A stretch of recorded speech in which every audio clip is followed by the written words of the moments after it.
in cost of debt capital. Now we are going to discuss question number 9. So please open up your page number 28 and look at question number 9. Previous lectures में आप लोगों को detail में सिखाया गया है cost of debt capital, before tax निकालना, after tax निकालना, रिडीमेबल का अलग फॉर्मूला होता है, इररिडीमेबल के लिए अलग फॉर्मूला अप्लाई करना है आपको, राइट। आज की क्लास में आप लोग का एक तरह से there will be a sort of a revision, जो भी हमने किया है अब तक तो उसका एक रीकैप हो जाएगा। So please start looking at question number 9 which is on page number 28 in your booklets। और पहले तो let us just read it out what all information is given in the question, then we will start with its practical calculations। Modern Suitings Limited is deciding to issue rupees 30 lakhs worth का पूरा issue है 11% debentures of rupees 1000 each। तो इस question number 9 में आपको जो information दे रखी है उसमें इसकी फेस वैल्यू तो पता लग रही है 1000 रुपीज है, इंटरेस्ट कितना है 11%। तो एक चीज तो हम यहां से अब स्टार्ट कर देते हैं लिखना कि interest it is 11% of the face value that is of rupees 1000। 1000 रुपए का 11% निकाल लेंगे आप तो इंटरेस्ट कितने रुपए का आ जाएगा, it will be equal to 110। Calculate कर लीजिएगा 1000 इंटू 11% या 1000 into 0.11, your interest will be equal to rupees 110। और आगे देखते हैं रिडीमेबल आफ्टर 12 इयर्स। तो यहां पर ये जो गिवन है वो n is equal to 12 years है। जब n दे दिया इसका मतलब ये वाला जो डिबेंचर इशू है ये रिडीमेबल है, दैट मींस रीपेएबल है। तो जब भी कभी रीपेएबल वर्ड आ जाए, नंबर ऑफ इयर्स आ जाए तो समझ जाइएगा वो क्वेश्चन आ गया रिडीमेबल का, तो उसमें हमें रिडीमेबल वाला फॉर्मूला ही लगाना है। और रिडीमेबल का आपको फॉर्मूला सिखाया गया है, वो होता है KD before tax is I plus maturity value minus NP upon N upon MB plus NP upon 2 into 100। तो ये फॉर्मूला आपको सिखाया है जब भी कभी रिडीमेबल आता है। इसमें हमें आय पता लग गया, इंटरेस्ट वो है 1000 का 11% यानी कि 110। देन मैच्योरिटी वैल्यू 12 साल के बाद आप जो अमाउंट रीपे करेंगे वो होगा 1000। तो मैच्योरिटी वैल्यू क्या हो गई यहाँ पर 1000। तो we have I M B NP नहीं है हमारे पास, नेट प्रोसीड्स हमें निकालना पड़ेगा।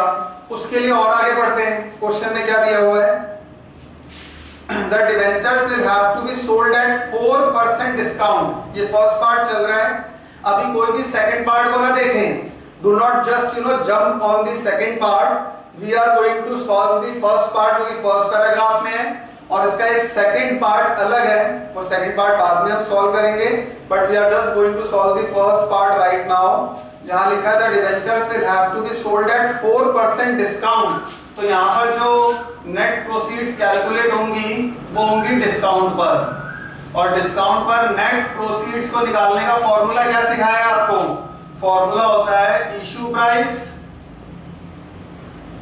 Minus discount minus flotation cost. अब क्वेश्चन में सर्च करते हैं कि फ्लोटेशन कॉस्ट कहां दे रखी है।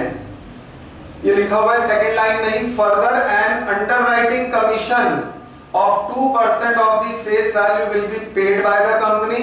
The tax rate is 30%। Calculate the after tax rate of the issue। अब यहाँ पर हमें tax rate भी given है, the tax rate is 30%।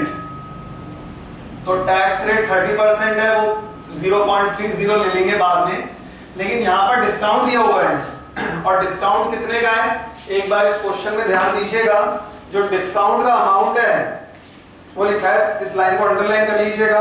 The debentures will have to be sold at 4% discount and 2% is the underwriting commission. तो discount है 4%। पहले तो इस पर डिस्कस करते हैं। The value of discount is 4% of 1000। 1000 का 4% निकाल लीजिएगा। तो 1000 का 4% निकाला तो वो कितना हो जाएगा? 40 रुपीज। 1000 इंटू 0.04 कर देना।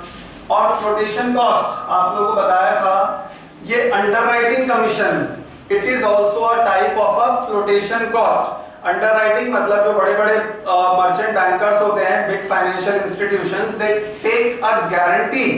वो एक गारंटी ले लेते हैं पूरा इशू को सब्सक्राइब कराने की, और उसके ऊपर वो जो कमीशन चार्ज करते हैं उसको बोला जाता है अंडरराइटिंग कमीशन।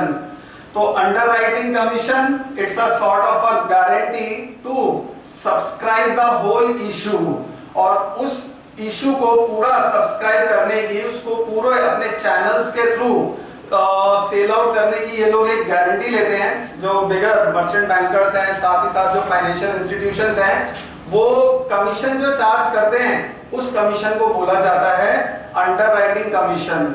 और अंडरराइटिंग कमीशन क्या होती है? It is a type of a flotation cost. ये भी कॉस्ट ऑफ इशू का ही पार्ट होती है। और अंडरराइटिंग कमीशन कितना दिया है यहाँ पर? 2%। तो 2% निकालेंगे आप 1000 का। 1000 का 2% कितना हो गया? 20 रुपीज। 1000 इंटू 0.02 कर दीजिएगा, ये आ जाएगा 20। अब हमें इशू प्राइस 1000 माइनस डिस्काउंट था 40, फ्लोटेशन कॉस्ट था 20। इस पूरे को सॉल्व कर देंगे तो हमारे पास नेट प्रोसीड्स आ जाएंगी, और वो आ जाएंगी रुपीज 940। राइट, 1000 में से 60 को माइनस कर देंगे आप, तो नेट प्रोसीड्स कितनी आ जाएंगी? 940। अब आपको पता है मैच्योरिटी वैल्यू था हमारे पास 1000, नेट प्रोसीड्स है 940, इंटरेस्ट वो है 110, और नंबर ऑफ इयर्स है हमारे पास 12।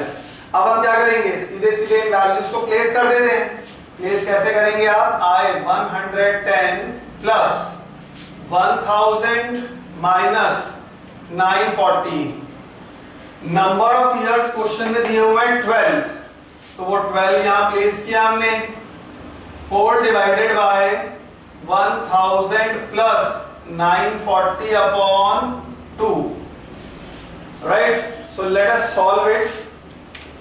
इसको और फर्दर सॉल्व करते हैं। 110 प्लस 1000 माइनस 940 किया, तो 1000 माइनस 940 होता है 60।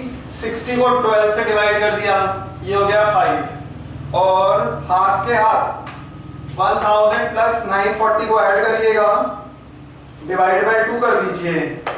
1000 प्लस 940 होल डिवाइडेड बाय 2, तो ये हो जाएगा 970 इंटू 100। राइट, तो ये इंटू 100 तो अटैच रहेगा ही रहेगा। अब 110 plus 5, 115 divided by 970, 115 divided by 970। इसको सॉल्व किया तो ये आ जाएगा 11.86%। ये तो आ जाएगा हमारे पास KD before tax. It is equal to 11.86%। Right, इसको थोड़ा सा और इलैबोरेट लिख लेते हैं, थोड़ा सा कंजस्टेड हो गया ये। इंटू 100, तो 110 प्लस 1000 माइनस 940 होता है 60। 60 को 12 से डिवाइड किया 5 अपॉन 1940 बाय 2, 970 इंटू 100। जब इस पूरे को सॉल्व कर रहे हैं तो ये आ रहा है हमारे पास 11.86%। This is KD but before tax. Right, तो ये सॉल्व कर लीजिएगा। 110 इसको पूरे को सॉल्व किया, ये आ गया 5। 115 डिनोमिनेटर को सॉल्व किया था हमने। 1000 प्लस 940, 1940 को 2 से डिवाइड किया, 970। 115 अपॉन 970 इंटू 100, तो केडी आ गया 11.86%। अब आप केडी जो बिफोर टैक्स है उससे केडी आफ्टर टैक्स निकाल लेंगे। वो कैसे आएगा?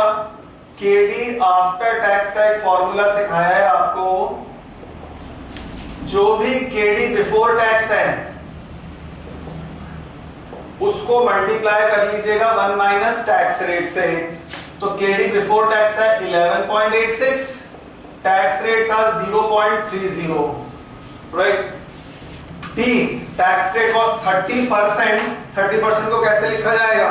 30/100 यानी कि 0.30, तो 11.86 इंटू 0.7 कर दिया, राइट। 1 माइनस 0.3 क्या हो जाएगा? 0.7। 1 में से 0.3 को माइनस किया 0.7 और 0.7 को 11.86 से मल्टीप्लाई किया तो ये आ गया 8.30%। ये नोट कर लीजिएगा यहां तक and let us just check the answer. ये आंसर आ रहा है 8.3%, ये गिवन भी है हमें and this is the correct answer. फिर इसमें एक और आंसर दिया हुआ है, वो सेकंड पार्ट का है, वो भी पढ़ के बताते हैं आपको, तब तक नोट कर लीजिएगा यहां तक। केडी बिफोर टैक्स जब यहां पर डिस्काउंट पर इशू किया जा रहा है और डिस्काउंट कितने रुपए का था? 4%, मतलब 40 रुपीस का। फ्लोटेशन कॉस्ट 20 है, केडी बिफोर टैक्स आया 11.86% और जब हमने टैक्स रेट यूज किया तो ये आ गया 8.30%। Now we are going to read out the second part, क्योंकि इस क्वेश्चन में दो पार्ट हैं, दोनों इंडिपेंडेंट हैं। सेकंड पार्ट में कह रहे हैं what would be the after tax cost of debt. After tax cost of debt capital निकालना है, इस लाइन को अंडरलाइन करिएगा। If the debentures were sold at a premium of ₹50, यहां पर प्रीमियम वर्ड आ रहा है, कितने का आ रहा है प्रीमियम? 50 रुपीस का, राइट। तो we are going to solve the same question and इसमें 12 इयर्स ही रहेगा, इंटरेस्ट वो चेंज नहीं होगा, 11% मतलब 110 ही रहेगा, मैच्योरिटी वैल्यू भी 1000। लेकिन अब यहां पर कुछ चेंजेस आएंगे हमारे पास। चेंजेस क्या आ जाएंगे? ये डिस्काउंट की जगह हमें प्रीमियम बोल दिया, तो प्रीमियम कितने रुपए का दिया है? 50 रुपीस का, राइट। तो प्रीमियम का मतलब जो नेट प्रोसीड्स निकलेंगी, अब उसमें प्रीमियम वाला फॉर्मूला लगेगा। वो क्या था? Issue price plus premium, premium हमेशा ऐड होगा नेट प्रोसीड्स के लिए, माइनस कर देंगे फ्लोटेशन कॉस्ट। इशू प्राइस है हमारे पास 1000, वो चेंज नहीं होगी। प्रीमियम इस सेकंड पार्ट में गिवन है 50 रुपीस का, और जो फ्लोटेशन कॉस्ट थी FC वो सेम रहेगी। कितना था फ्लोटेशन कॉस्ट इस क्वेश्चन में? इस क्वेश्चन में फ्लोटेशन कॉस्ट के लिए एक अंडरराइटिंग कमीशन दी हुई थी, थर्ड लाइन में अंडरराइटिंग कमीशन इज 2%। तो अंडरराइटिंग कमीशन 2% थी, तो मतलब 2% ऑफ 1000 कितना हो जाएगा? ये ₹20। 2% निकाल लिया 1000 का, ये आ जाएगा हमारे पास ₹20, राइट। 2% वो सेम ही रहेगी, वो चेंज नहीं होगी। चेंज क्या हो रही है? Net proceed. पहले डिस्काउंट था, अब डिस्काउंट की जगह क्या आ गया? प्रीमियम। और प्रीमियम पर फॉर्मूला क्या होता है? Issue price plus premium minus flotation cost. Flotation cost कितने रुपए की है? 20। अब 1000 प्लस 50 माइनस 20, तो ये कितना हो जाएगा? 1030। 50 में से 20 गए 30, 30 प्लस 1000 किया 1030 आ गया। और नेट प्रोसीड्स ये चेंज हो गई अब 1030। तो अब आपको इसी फॉर्मूले में इन सारी वैल्यूज को दोबारा प्लेस करना है, और दोबारा पहले तो केडी बिफोर टैक्स निकलेगा और उससे फिर केडी आफ्टर टैक्स निकलेगा। So now we are going to apply this same formula to find out the value of KD before tax as well as after tax when there is a premium of ₹50। तो देखिए कैसे आएगा? आय interest वो same रहेगा, interest कितना है हमारे पास? 110। Maturity value था 1000 माइनस नेट प्रोसीड्स है 1030 अपॉन ईयर्स 12 भी रहेंगे अपॉन मैच्योरिटी वैल्यू था 1000 प्लस जो हमारा नेट प्रोसीड्स है वो है यहां पर 1030 अपॉन 2 इंटू 1000 सॉरी इंटू 100। तो आपने आय इंटरेस्ट रखा 110, maturity value 1000, net proceed premium के ऊपर हमारी नेट प्रोसीड चेंज हो गई है, वो गई है 1030। तो 1030 आ गया दोनों जगह और अब इनको सॉल्व करते हैं। तो formula will be exactly same, बस यहाँ पर नेट प्रोसीड्स डिस्काउंट पे जहां पिछली बार थी 940 वो चेंज होकर यहाँ पर हो जाएंगी 1030। बाकी पूरा क्वेश्चन करने का पैटर्न सेम रहेगा। तो अब सॉल्व करते हैं इसको। पहले तो 1000 माइनस 1030 किया, ये आ जाएगा -30, माइनस में आएगा सॉल्व करके तो माइनस लगाए रखना है और -30 को 12 से डिवाइड कर दिया क्योंकि नंबर ऑफ इयर्स 12 है, तो ये हो गया -2.5। सॉल्व कर रहे हैं इसे 110 माइनस 2.5 अपॉन 1000 प्लस 1030, ये आ जाएगा सॉल्व करके divided by 2 1015 into 100, right. 1000 plus 1030 दोनों का टोटल किया 1015 अपॉन 2, तो 1015 अपॉन सॉरी 2030 अपॉन 2 आ जाएगा 1015। तो 1000 प्लस 1030 बाय 2 सॉल्व करेंगे आ जाएगा 1015। अब आप पहले तो न्यूमरेटर को सॉल्व कर लेना। 110 माइनस 2.5, 110 माइनस 2.5 हो गया 107.5। स्टेप बाय स्टेप करते हैं। 107.5 upon 1015 into 100 divided by 1015 into 100, ये आ जाएगा 10.59%। 10.59% केडी हो जाएगा ये बिफोर टैक्स, और केडी बिफोर टैक्स के आते ही फिर आप कैलकुलेट कर लेंगे सीधे सीधे केडी आफ्टर टैक्स। और वो कैसे आ जाएगा, केडी बिफोर जो 10.59 है उसको मल्टीप्लाई कर दीजिएगा 1 माइनस टैक्स रेट से, और टैक्स रेट कितनी रहेगी, वो सेम ही रहेगी 0.30। तो 10.59 इंटू 0.7, ये सॉल्व कर रहे हैं आप तो ये आ जाएगा 7.41%। This is going to be the value of KD after tax, और यही आंसर हमें गिवन है। So there were 2 different questions in question number 9। एक तो काम करना था हमें डिस्काउंट के ऊपर, उसके बाद उसी क्वेश्चन को नए सिरे से स्टार्ट करके हमें प्रीमियम के ऊपर कैलकुलेट करना था। तो प्रीमियम के ऊपर नेट प्रोसीड्स का फॉर्मूला बदल जाएगा, नेट प्रोसीड्स डिफर करेंगी। उन नेट प्रोसीड्स को दोबारा अपने फॉर्मूले में रखकर पहले तो हम निकाल देंगे केडी बिफोर टैक्स, और उसको आफ्टर टैक्स वाले फॉर्मूले में प्लेस करके फिर निकल जाएगी केडी आफ्टर टैक्स, और वो आ रही है यहाँ पर 7.41%।